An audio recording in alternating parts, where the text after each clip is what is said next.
Carolina. Thank you, Michael. Go ahead, Matt. Thanks, Michael, for doing this. Where do you think you and Javonte complement each other the most? As both runners, pass blockers, and receivers?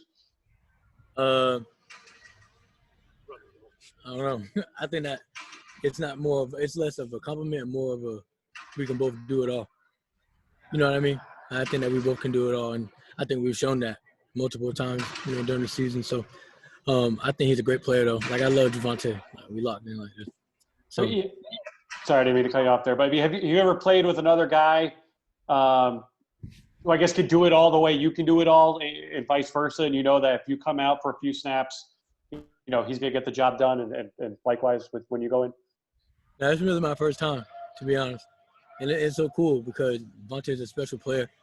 And if he decides to leave, then he'll make a lot of money and he's going to be very successful. And so it's bigger than football. Like, it's just an honor to, like, be surrounded by guys like Vontae and Sam and De'Ami and Daz and Bo, Joshua Dudu, So guys that are, NFL players, it's nice to be around. Ross, followed by Greg Hall. Yeah, I'm going to stay on Javonte. What do you think about how he ranks up nationally? I mean, when you see the other running backs, Michael, and you see yourself and you see Javonte, where do you think he is in terms of these national awards and how big he can make this season? Yeah, I think he deserves all of it. And it goes back to the work that he's put in since he got here. And you look now where he's at, and he definitely deserves everything he's getting. And so I'm really excited for him. And he really deserves the Doak Award, so I hope they give it to him. And what's one thing over the bye week that you think you really improved on as a team? And what was maybe the focus last week leading into this week? Just being consistent and everything we do, and I know we had a bye week, but that doesn't mean that it's an off week, So just trying to put together multiple weeks of great practices, and that's what separates good teams from great teams. And I think that we've put together a good probably 8 weeks in a row of practice, like great practices. So. I think that was our biggest step that we took this last week. Gregory, then Andrew. Michael, moving forward with these last 3 games, last 2 ACC games, what do you guys need to do as an offense to close out the season the way you want to close out? Just be consistent in everything we do. You've seen that what we can do when we play together, and I think that it speaks volumes to the work that we put in. But also I think that even though we've gone down on the penalties since the beginning of the season, I think that a goal that we can have is to play again without any. So I think that even though we've been super explosive, we have ways to improve, and that's probably the biggest thing that we need to do is penalties. And then what have you seen out of Notre Dame on film and as you prepare to welcome them in Chapel Hill on Friday? Yeah, they're a really good team. I seen them play against Clemson, on TV, and the atmosphere is crazy. As far as film goes, I think they're a really good team. They don't have any weak links, and so it's just a matter of doing our job. So, Andrew, then Kiera.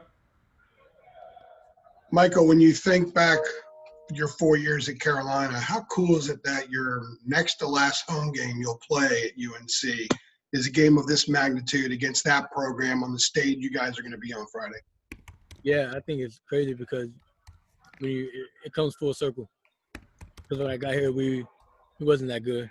We was actually pretty bad, So just to go from the rock bottom to where we at, it's a good feeling. Last year, you guys had Clemson come in, and there was still a lot of uncertainty about where the team was, where the program was, just a few games in the Mac's second era. Where is the program now heading into a game like this, and how much further ahead are you guys than you were when you went into the Clemson game last year? Yeah, I think that we was moving along well, and we were just climbing the ladder. And so I think where we're at now, we're at the point where we have enough talent and good enough coaches and enough leadership to where we can be a sustainable blue blood program. You know what I mean? So that we can – it's not just like a one-time thing where you see programs all the time, they'll have a 11-win season, and the next season they're not good. Where you take a team like Alabama, they're going to win 11 games every season.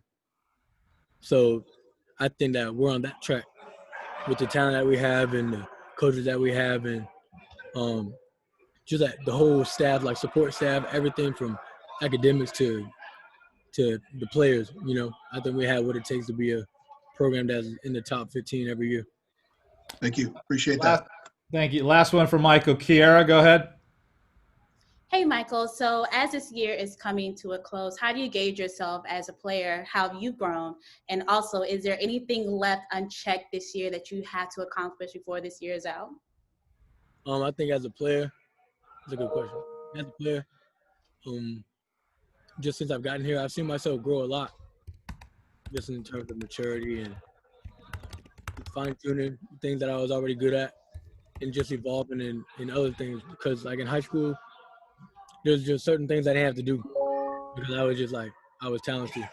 Where other people now, they're talented too. So it's all about technique. And so I think I've really gotten much better in that perspective and learning how to watch film better because, it's different watching film on huddle. So, but I think at the end of my career, looking back, I don't know how many boxes I've just looked to check, but I just think that the ability to compete at this level with the guys that I've got to do it with is like the biggest takeaway for me.